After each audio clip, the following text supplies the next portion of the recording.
25, 24, 38, 56. Stop it. 22, 40, 49, 38. I have no idea what I'm at now. Oh no, seriously? Yes. Love you. Love you. So mad.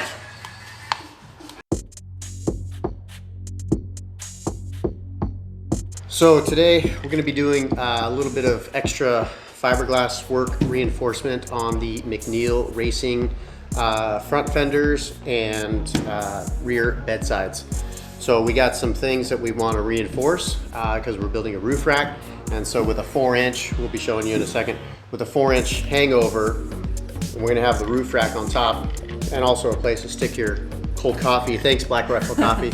I needed just a boost, so probably more into this video I'll be talking a little bit faster, you know what I'm saying, and then hopefully I don't talk too fast, and then we gotta like slow the video down and put it in slow motion so people can understand what I'm saying. I can't understand what you're saying.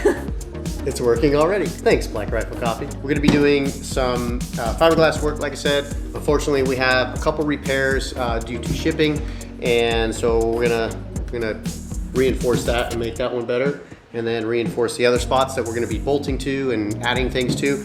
And we got a little section that we're gonna be installing this cool lockable fuel door, because I don't like Toyota stock one. So we'll be doing that.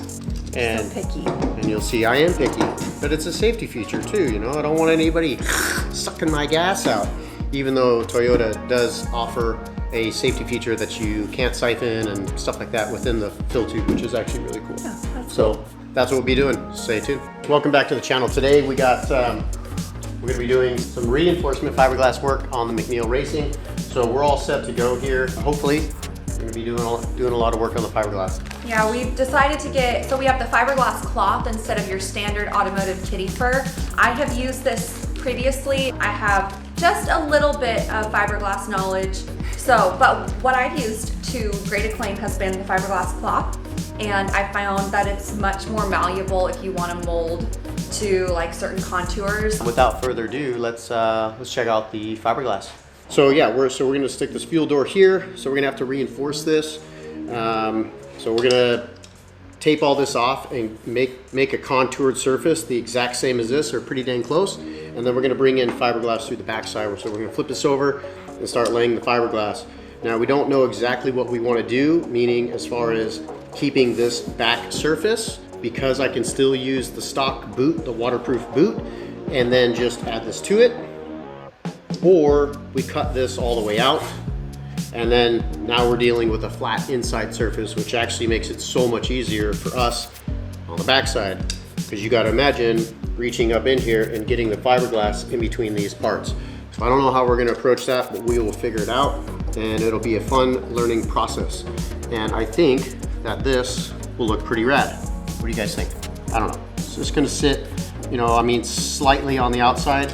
This does have a beveled edge. So hopefully we can get it just right where the fiberglass is actually right here, not just sitting like that. I want it slightly outside of it. So we'll see how that goes. Since we're here, we'll just talk about this. So this is driver's side.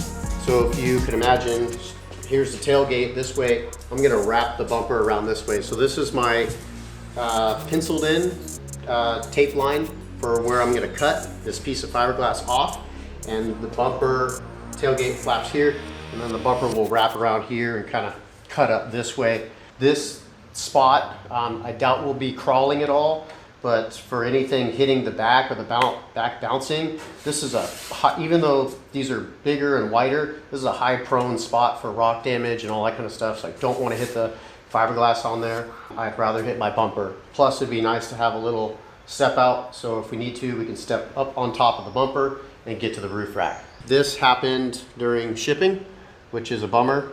That's some major flex right there. So even though in time, once we get these on, I'm gonna cut somewhere here, but I think this is a little high on the line. I think we're gonna be cutting down here, and the amount of flex that gets, this is way more flex than the driver's side. This is the passenger side. So we're gonna have to reinforce this on the inside. I don't know why, like, I don't know if there's more weak spots in here or something, but you can see that, like that's not enough fiberglass right there. So we're gonna just reinforce this. And the estimated cut line, I almost wanna just reinforce this anyways, because we're gonna cut here and then that's gonna be our new bottom side. Just like they rolled this over, I might put a little break coming in this way. I don't know. We don't know how we're gonna do it. We're amateurs, this is DIY. But we'll figure it out. The other thing that we're going to do, so this is the underside of the top side of a bed rail. Our bed rack is going to be sitting on top of this. So we're going to throw a layer of fiberglass all the way down here to reinforce it, just one layer. And then I have 1/8 inch aluminum, or 3/16 aluminum, excuse me. And we're going to make this form right here. So I'm going to put some aluminum in there, and then I think just top that one last time. And so if this is the aluminum, we're going to wrap all around it and top that with fiberglass. So it just really enforces it.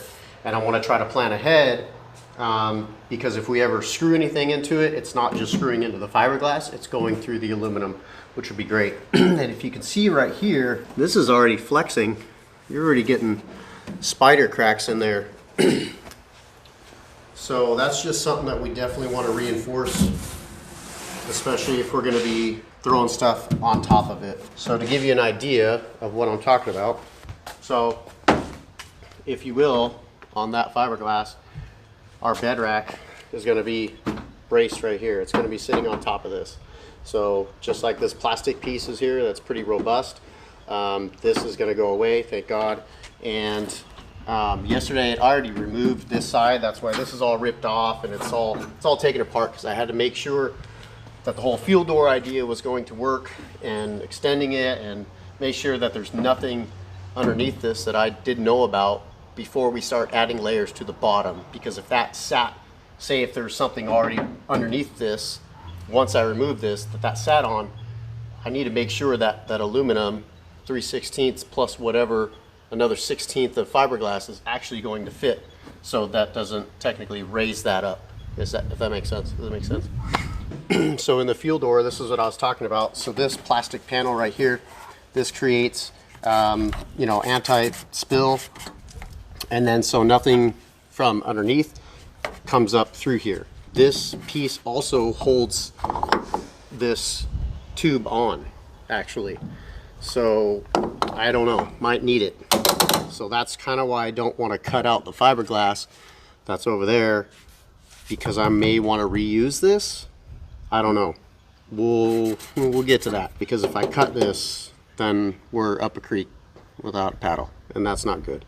And like I said, I can fabricate some way underneath to hold this tube, but when I took this all apart, this cap, yeah, it locked on like that, but then it fell right off. So I also think that this plastic piece has something to do with this cap.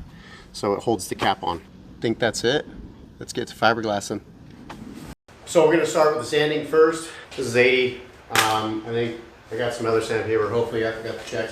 But anyways, we're gonna sand the underside of this, and we're gonna get the sanding first, and then we'll go to the resin.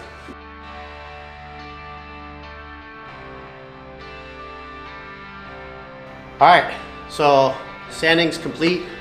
We did that with 36 grit, got it all roughed up and technically smoother, so we've got a better surface to work with.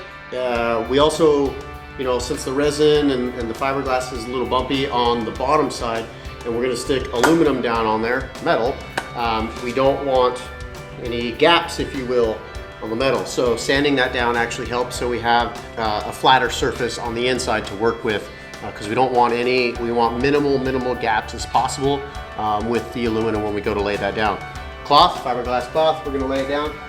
The surface of this is flatter than it was, but it's still roughed up, so the resin will, it has something to stick to. Like I said, we're gonna just start with this underside first, and then we're gonna do the repair, and then the fuel door last. So we'll have plenty of time to practice on that. Like you said, this is DIY and total amateurs, except for my lovely wife behind the camera. She's done this more than I have. So I think what we're gonna do is we're gonna start first with one single layer, like so. I'm gonna go ahead and trim, cut, and then do the same thing here and do one single layer and ride it up the side just a little bit, not that much, maybe an inch or so. Lay that side down, do both of them, and we'll see how that looks. As you can see, if you come closer, so what's happening is, now that this is like clamped down, you can see that flex. Can you see that?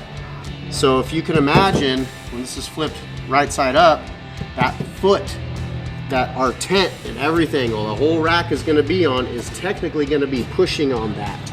Not one point, it's gonna be one flat surface, but that's why we need to reinforce this whole underside of the top, if you will. Yeah, because I don't want to get the tent that we're going to get is about, what was it, 120 pounds or so, and plus the weight of us, and we're going to have everything else on that bedside rack, if you will. Probably going to have the cans on there, the Roto Packs, Max Tracks, or maybe the Max Tracks. But anyways, you guys get the idea. It's going to be a lot of weight on this. So to reinforce it with fiberglass, then top it with metal, with aluminum, excuse me, and then I think we're going to do 2 more layers of fiberglass cloth just to enclose that aluminum on there and reinforce it even more. And we'll hopefully that'll work. We'll see.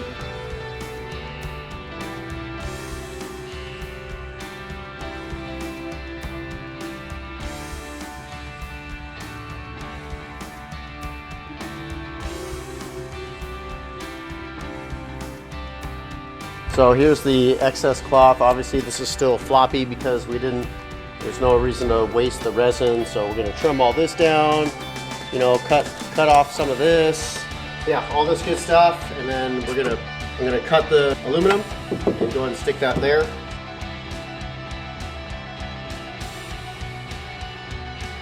Anyway, so now it's time to cut the aluminum, lay that in, and then overlay that with glass. And our brake, we patched this up, and this is like, I think it's, you guys, I know that you meant to make these flexible for off-road and stuff, so hopefully we didn't make it too rigid, but that's not going anywhere. This was the original fracture that happened during shipping, and it doesn't want to move. And this is one layer of cloth fiberglass with the resin. So we went a little heavy right here just because it was so flimsy. So maybe we went further upon the spectrum of being too rigid, but like I said, we're gonna cut this somewhere right here anyways. I want this to be stiff. It's gonna be a part that's most likely gonna hit rocks or something. I'd rather have it more rigid than not.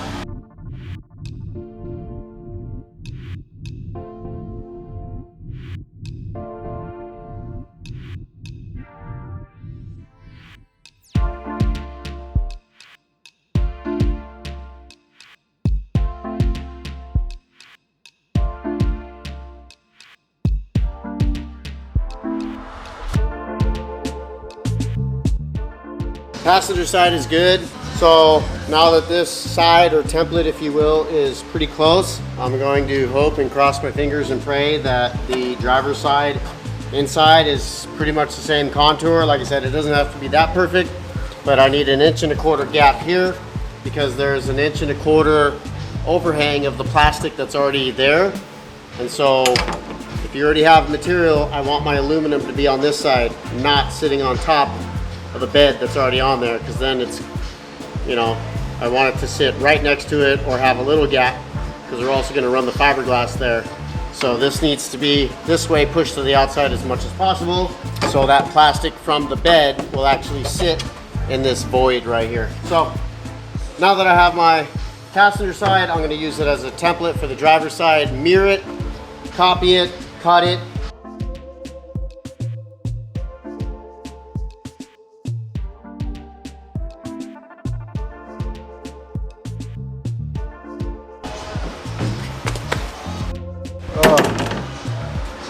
Even though I'm a welder and I can pretty much grab whatever, since I haven't been welding as much, I have hands. And I forgot how much I just ground on that, and that was really, really hot. Oh, it hurts so bad. Close to your pride though, right? Oh look, I still have my fingerprint. Maybe do it more. Oh yeah, good idea. Actually, you can see my burn marks. Really? I don't know. Let's see it. That? Touch it. No.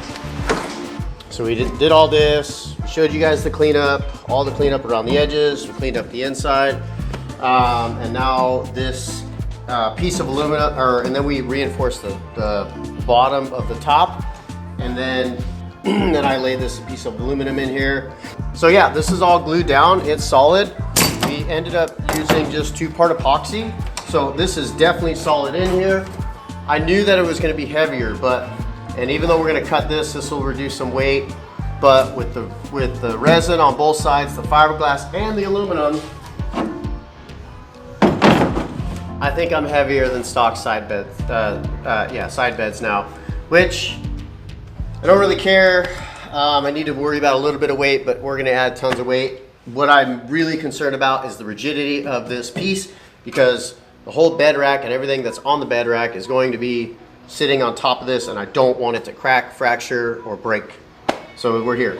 So my lovely wife, since she is super awesome at this, she is going to go ahead and take charge, and I'm going to deal with the fuel door because I'm still trying to wrap my mind around that and have some confidence in how I'm going to do the fuel door.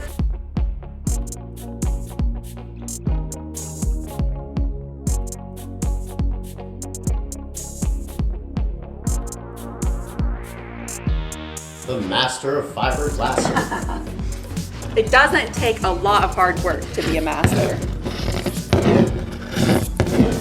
You cut nice straight lines.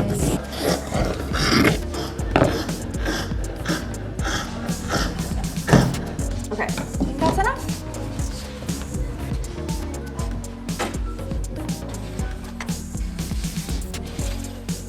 Good. All right, cool.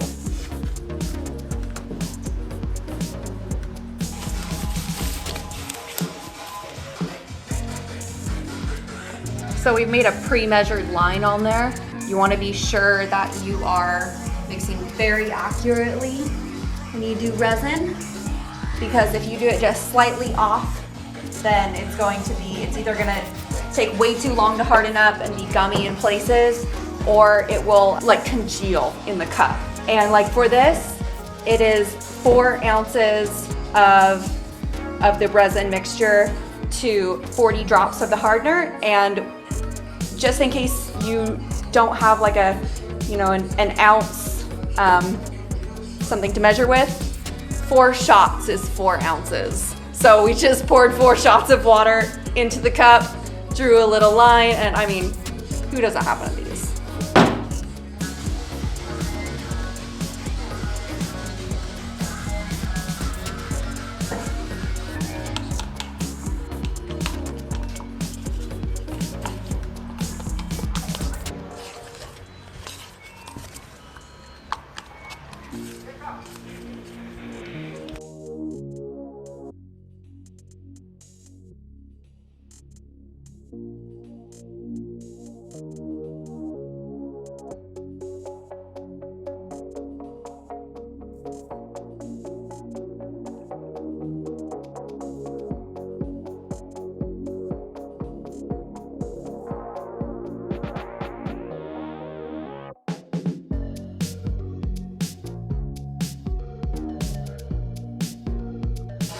$25, $24, $38, $56, Stop it. 22, 40, 49, 38. I have no idea what I'm at now. Oh no, seriously? Yes. Love you. Love you. So mad. So guys, Mr. Cool Derek trying to be a smart guy over here. Look at all this I just made her waste. It already kicked off in the cup because she put too much hardener in it. And it's not her fault. It's my fault because 16, 24, 32. I was trying to be funny and now I'm not that funny because that sucks, because that limits our time for producing quality fiberglass here. And yeah, that means this is already going to be kicking off faster than what we need, and we need that to be pushed down. And sometimes being funny isn't worth it. Oh well. Sorry, babe.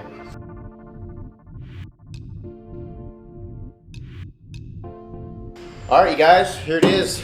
Thanks, McNeil Racing. We're just gonna go ahead and close this out and do a final walkthrough of what we've done with these bedsides, other than them sitting in the shop for way too long and not being on the truck. But we've done a lot of stuff. We made some decisions that, hey, we should probably do this, this, and this before we even install them. Let's be smarter.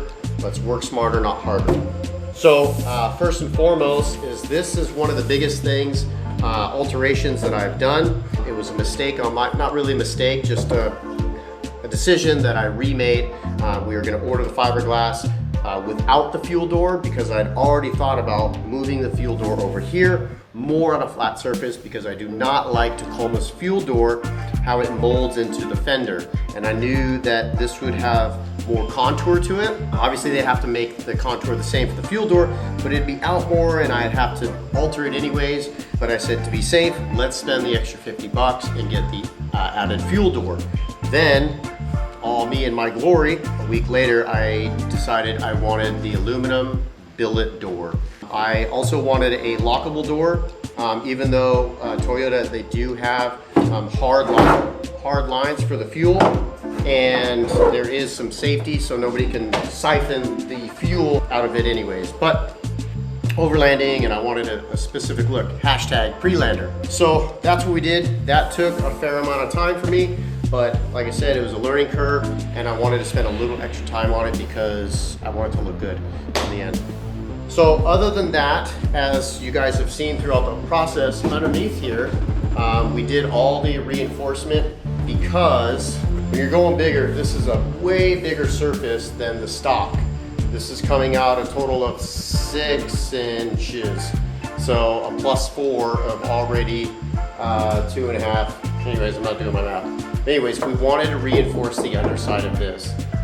So as we did, we laid fiberglass underneath it. And actually, since we're here, let's just break some more fiberglass. That fell earlier and I knocked a piece off, so we'll have to redo it. So this is the inside, doing the inside, this whole fill. I really wanted to reinforce this even more, so I cut off their piece. If you guys remember in the video that they had set for the stock fuel door. So coming to the inside, again, like I said, we added more fiberglass to the bottom, and then we added this nice piece of aluminum for rigidity, because the feet of the bed rack will be resting on this. I don't think I'm gonna run any bolts through here because everything is gonna bolt to the bed rails. So if this is the top of the bed and then it comes down, they got bed rails, and then so we're gonna have angle here, and it's just going to bolt to the bed rails, and the bed rack is just going to be resting on the top of this. So it should be rigid enough. Like I said, I did want to throw the aluminum in there, just kind of planning ahead of time just in case we do need to bolt anything in there. We did reinforce this because this is possibly going to get cut somewhere in here once I fully design and mount the rear bumper. So we wanted to make sure that this is really rigid. Once we cut it, we don't want it this thin because then it's going to be flapping around, and we may have to do an anchor point somewhere right here, so again, make it more rigid. So then just sanded them down, smoothed them out, and then just painted it a gloss black. I went with gloss black because mud, dirt, and all that other kind of stuff, it sticks less to gloss black.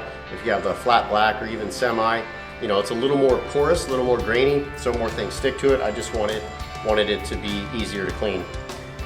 That's pretty much that. Now it's just install time. So we did the fronts also. So the fronts we didn't have to do anything to. Simple, same thing. So just painted them. So that's that. Hope you guys really enjoyed this video. This was definitely a long process for us, but well worth it. And a huge learning curve, but I think it'll be worth it in the long run. Now we really know how to repair these things if anything ever breaks, like that one did just now. That's a bummer. So stay tuned for the install video. See you guys on the next round, and hopefully we can get these videos out to you the install videos and you can see how the truck looks. And I can't wait for the truck. I'm super excited because putting these on also allows me to do the other fabrication that we really need to do, which is the rear bumper, the front bumper, and the bed rack. And I can't really do that until I install these. So we'll install these, get these on, and it'll lead to the rest of the rig. Thanks again. Cheers.